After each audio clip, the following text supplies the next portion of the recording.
Pagpasensyahan nyo na po ang boses ko ha. Hindi po talaga ako singer. Kaya lang mahilig talaga akong kumanta. At meron din pong nagre-request. Hindi ko na po i-mention ha. Marami na po sila. Dagdagan ko naman daw po or habaan ko naman daw po ang bawat pagkanta ko. So heto na po, pinagbigyan ko na kayo ha. Kapag magulo na ang mundo, ikaw ang payapang hinahanap-hanap ko. Kumakabog na naman ang dibdib sa pagkabahala na dala ng daigdig.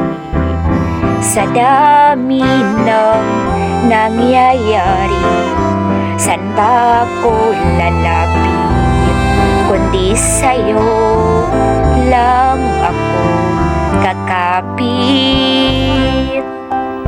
Kapag magulo na ang mundo, ikaw ang payapang hinahanap-hanap ko.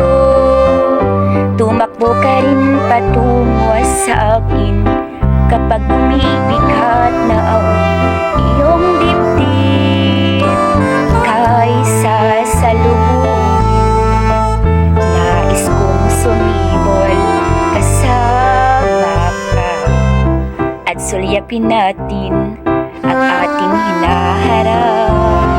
Ikaw lang, ikaw ang aking pahinga, sa'yo ang aking gising hanggang sa pagtulog, sa'yo ang pag-ikot ng aking mundo.